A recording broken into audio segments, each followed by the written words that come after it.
Every basketball player I've ever met wants to be a great shooter. And in this video, I will show you 3 strategies that can help you become a great outside shooter. Imagine this situation for a minute. Say you're playing on a team, it's a championship game, the game is on the line, your coach calls a timeout for a last second play, you need a 3 to win it, and he draws up a play for one of your teammates but not you. And you're sitting there on the bench thinking, oh man, I wish I'd be the player who gets to shoot that shot. But the question you need to ask is, are you the player who deserves to get that shot? Think about it this way. If a coach draws up a play for somebody else on the team, that basically means they've got faith in that player to get the job done. And what we need to do is help you become that player. By becoming a great shooter, hopefully the next time that situation arises, the coach draws up the play for you. Shooting, to me, is a great equalizing skill. No other skill allows you to play on a high level, even if you lack certain aspects. For example, if you're not the most athletic player in the world, or you're not super tall, if you can become a great shooter, you can still play on a high level. So how do you become a great shooter? I always say to my players, the best thing you can do is model from the best. What do the best shooters in the world do? What patterns can we recognize that we can apply to our own game? The best shooters have got certain things in common. They do things a certain way, and what we want to do is find out what do they do, how do they do it, and how can we apply that to our game. In this video I'll use a lot of NBA examples, showing you videos of NBA players and their techniques, and then showing you how we will implement that into your game. So let's quickly talk about the evolution of shooting. Shooting, like any other skill, has evolved over time. Players do not shoot the same way they did 30, 40 years ago. Things have changed. So why do things change? Well, basically, in general, players are becoming faster, stronger, bigger. On top of that, you've got rule changes. 3-point line, then they extend the 3-point line, 24-second clock, so there's less time. Defenses are becoming much more sophisticated, so again, there's less space. So shooting has to evolve if you want to be able to score on a high level. Other sports are exactly the same. You look at sports like golf, tennis, athletics, and techniques, fundamentals change over time. Everything gets refined and becomes more efficient, and shooting is no different. There's some coaches out there and they teach shooting the same way they did 30, 40 years ago. And the problem with that is that the game has just changed too much.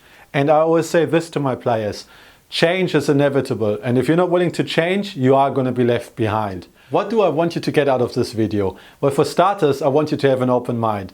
Watch the examples and see what resonates with you. Some of the stuff I talk about might contradict what some of your coaches taught you in the past. And I'm not saying my way is the right way. I will never say that. There's always different ways to get to the same end point. But what I can say is that what I'm going to show you will make your shot as efficient and effective as possible. So, let's start looking into things in a bit more detail. The first thing I want to talk about is the components of a great shooter. In my opinion, there's 3 things that every great shooter has. The first thing is repeatable mechanics. What does that mean?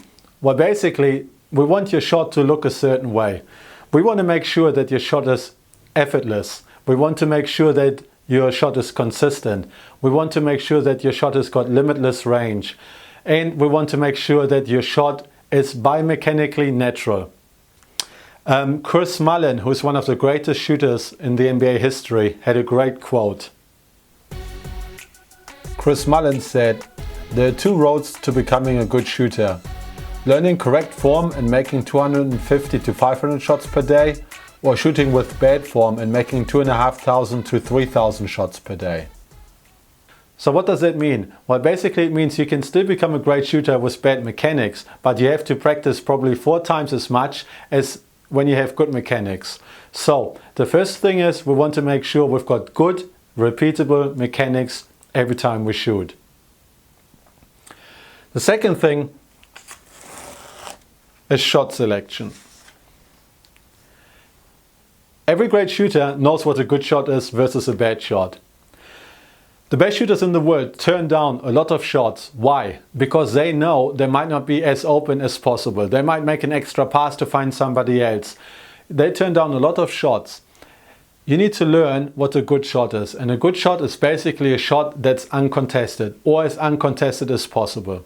The more contested your shot, the lower your percentage will be. So you need to learn, when you're out on the court, is this a good shot for me? Is it in my range? Is it uncontested?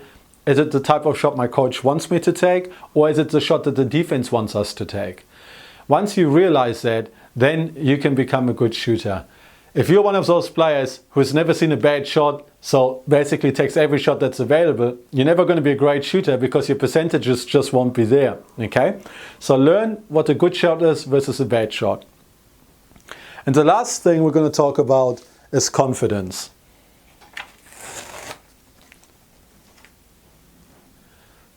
I deal with a lot of players who struggle with their confidence when it comes to shooting. And basically what that means is they don't trust their shooting ability. And if you don't trust your shooting ability, well, you shouldn't take a shot. Because in your mind, you'll be thinking, I don't know if this shot is going to go in. And the mindset you need to have is that every single time you take a shot, it's going to go in. That has to be your mindset. You cannot go into a game or a free throw or jump shot and think, I don't know if this is going to work. Your confidence has to be sky high. How do you get good confidence? By doing those two things. If you've got great mechanics, you've got good shot selection, and you've put in enough time in the gym, in terms of practice, you're going to have high confidence. The only person you can't fool is yourself. If you're one of those players who just doesn't practice enough, then in your mind, deep down somewhere, you will lack confidence and you will miss shots. So put in the work on your mechanics, work on your shot selection, and your confidence will be very high.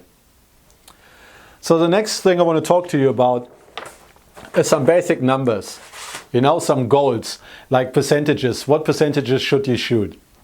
And most of you would have seen this formula, but I will go through it anyway. In terms of 2-point shots, you should aim to shoot 50% from the field. From 3, your goal should be to shoot 40%. And from the free throw line, your goal should be a solid 90%. In the NBA, they call this the 50-40-90 club. And I think there's only been around 10 players in NBA history who achieved that. So that's pretty high goals. But I think a very good shooter can definitely achieve 40% from 3 and 90% from the free throw line. The 50% 2-point shots, that's the hard part. So let's look at a numbers example here. First, I want to quickly tell you about an article that I read on ESPN a couple of weeks ago that talked about Chris Bosh. Let me just read out this part from the article. Tom Haberstroh from ESPN wrote, Bosh wasn't always on board with it. Shane Battier, his stat-savvy teammate, pulled him aside one practice last season and showed him that taking one step back from Bosh's hotspot in the mid-range could add more efficiency. 3s greater than 2, and the payoff of a 50% 2-point shooter is equivalent to a 33% 3-point shooter. He struggled with the spacing early on because the footwork and the feel of the game is different, Battier says, but he got the math. There are only a few players in the league that can understand the math behind it and trust the numbers. He's one of them. So if you read that and think about it, what you'll understand is that by standing just inside the 3-point line versus just outside the 3-point line, numbers change dramatically. And I will give you this example. Let's talk about 2-point shots. Say you're a 50% shooter. You make 5 out of 10 from just in here somewhere. That means you're going to score 10 points. Now, if you shoot 3s instead, which means you might just be 2 feet further out, or 2 steps, and you shoot 40%, you're scoring 12 points. So you're scoring 2 more points by shooting a lesser percentage. And here's another reason why shooting from inside the arc is not ideal. Basically, it's a very, very hard shot.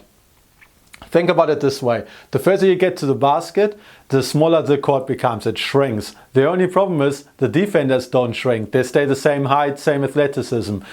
That means your shot is going to be more contested most of the time. Okay, so the closer you get to the basket, the more contested your shots are going to be, the lesser your percentage is going to be. So become a great three-point shooter and a great free throw shooter, and I guarantee you, you're going to have a team to play in. Layups, difficult. You have to get them across 7-footers, contested, tough.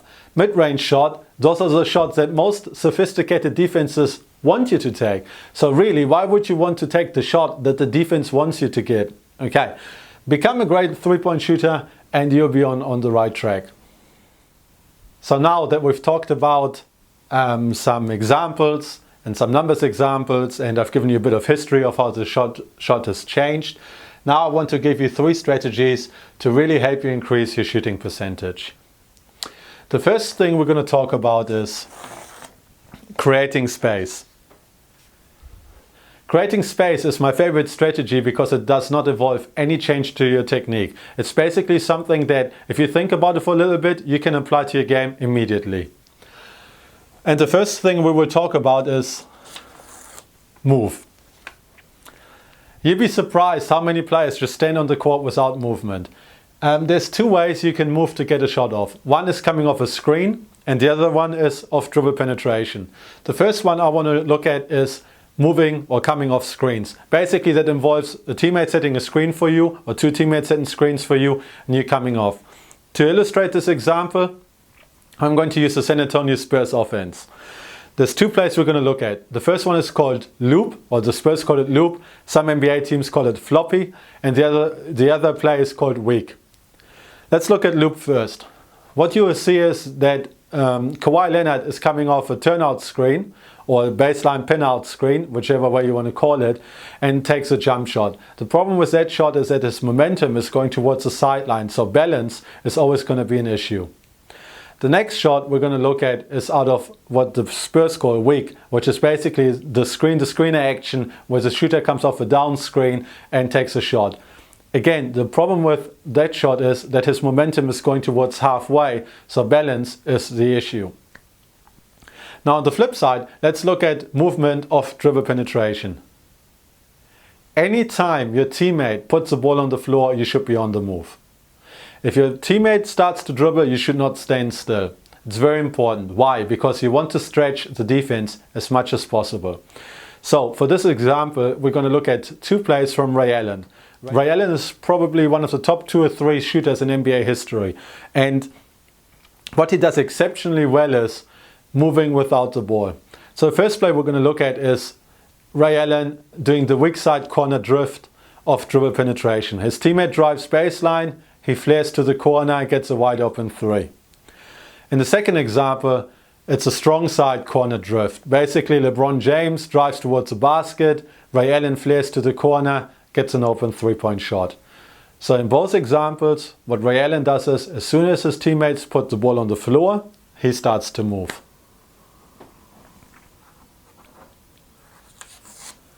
The next thing we're going to do is talk about reading. Okay, and we're going to use the same Ray Allen plays to see what reading means. There's 2 things you need to read. You need to read your teammate and you need to read your defender. Let's talk about the teammate first. I explained it in the first example when I talked about moving, but basically, if your teammate puts the ball on the floor, that's a read. You're reading, he's driving. He's driving, you're moving. Where you're moving, stretch the defense. Second example is reading your defender. Basically, most defenders are ball watchers. Even in the NBA, most defenders watch the ball, lose sight of their man. As soon as your teammate drives and you can see your defender turning towards the ball, that's the opportunity for you to stretch the defense. If he's looking at the ball for a split second even, that allows you time to create more distance between you and your defender. Why is that so important? Because it means you'll have more time to get your shot off. I want to quickly talk about this quote from Greg Popovich at this time. Pop, who's probably one of the best coaches in NBA history, said that anytime a shot is contested, your shooting percentage drops by 20%. And that's significant. So what we need to do is make sure that our shot is as uncontested as possible. So moving and reading are key for that. And the last part is hands ready. You always need to have your hands ready. If you're a good shooter, you should have your hands ready, signaling to your teammate that you want the ball.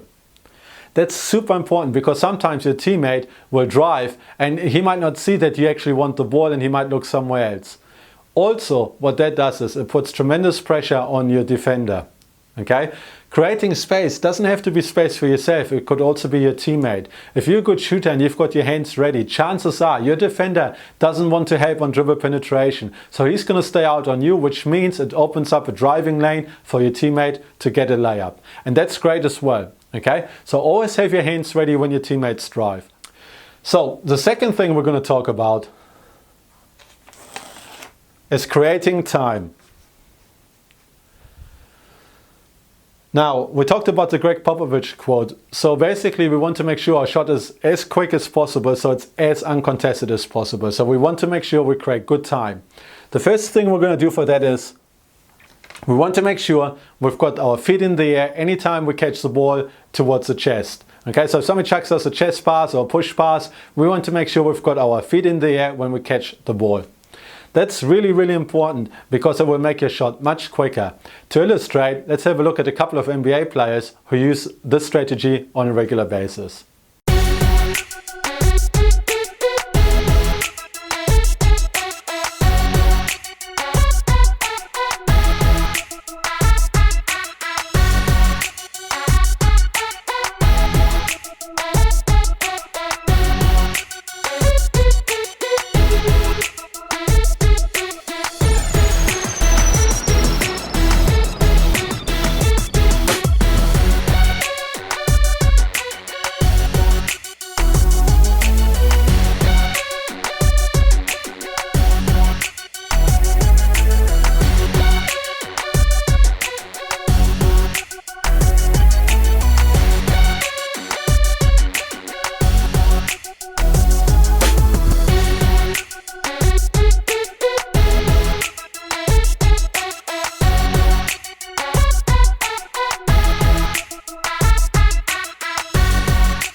Alright, so now we're going to look at the next point, which basically is on your toes. Again, let's look at this example from some NBA players. And what you will see is that when they catch the ball, their heels do not touch the ground. Okay? That's super, super important. If your heels touch the ground, your shot is going to be slow.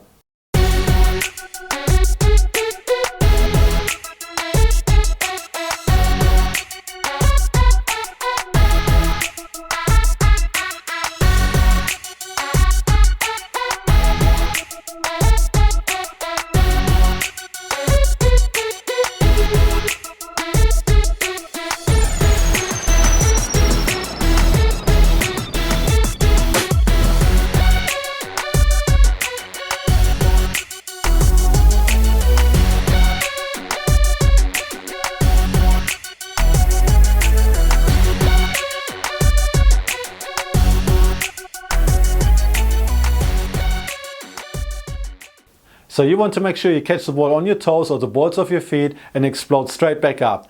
The longer you are on the ground, the slower your shot is going to be. So do not let your heels touch the ground when you catch the ball. Be on your toes, explode straight back up, you're going to have a quick shot. And the last thing we're going to talk about is flex your knees. A lot of coaches talk about bending your knees or more legs. So the further you go out, they want you to get lower and lower so you get more power from your leg. The only problem with that is that biomechanically it actually makes your shot slow. The further you bend down, the longer it takes for you to get back up. That's just simple science. So what we talk about is flexing your knees. Just having a little flexion in it. Again, let's look at these examples from some NBA players.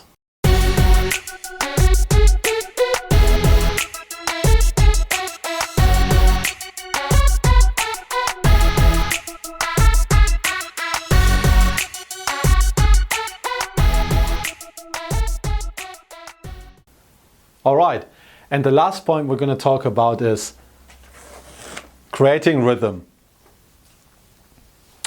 The best shooters in the NBA or in the world have got great rhythm when they shoot. That means their shot is effortless, biomechanically sound and quick. So the first thing we're going to talk about is the dip. By having a good dip, it makes your shot much faster and much more rhythmic. Especially younger players will benefit from using a dip. I've worked with a lot of players who are 10, 11 years old, and if they don't dip, they're always going to come up short. Girls also struggle if they don't dip the ball. By having a nice dip, it adds much more range to their shot. Let's have a quick look at this example of some NBA players who use the dip on a regular basis.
Okay, so the next thing is we want to make sure that you explode. What does it mean? Well, basically, the quicker you can get back off the ground, the faster your shot is going to be. You catch your feet in the air, your toes land, how quickly you get back up will determine the quickness of your shot. A great drill you can use is skipping rope. What you'll notice is that you're basically just landing on your toes, your knees are just flexed, and you're very quick in terms of getting back off the ground. It's a great warm-up drill. I use it with my players all the time. Use a skipping rope to work on your quick explosion off the ground. And the last thing is the sway. What does swaying mean? Well, basically it means that when you shoot, you want to make sure your feet land forward and you're not jumping straight up and down. Again, let's look at this example of some NBA players.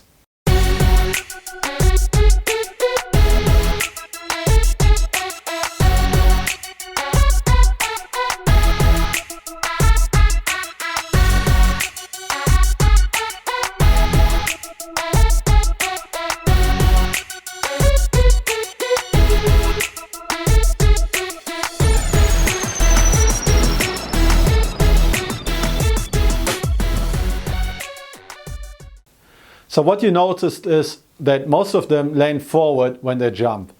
If you jump straight up and down, you're going to be very rigid, very stiff. If you jump forward, what happens is your shot becomes much more natural. You're going to be more relaxed. Your shoulders are naturally going to go backwards a little bit, which adds a little bit of arc to your shot, and it's just going to be just natural looking. That's really what we want. We want your shot to look effortless and natural so you can have limitless range. The more stiff you look, the harder it is the further you get out.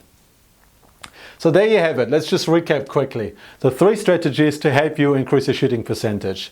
Creating space. By far the best strategy because you can apply it today.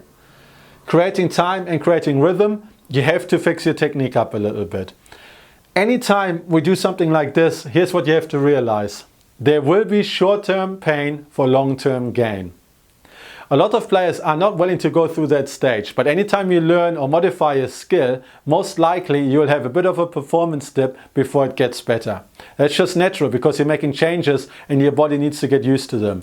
So especially for those two, you have to be willing to sacrifice a little bit of performance in the short term to be much better in the long term. So that's it from me. I really appreciate you watching this video. I hope something is going to resonate with you and you're going to apply it to your game. So now all that's left for you to do is go out there, practice, do the best that you can do to become the player that you're capable of becoming. Don't sell yourself short, chase your dreams and be great. Thanks for watching.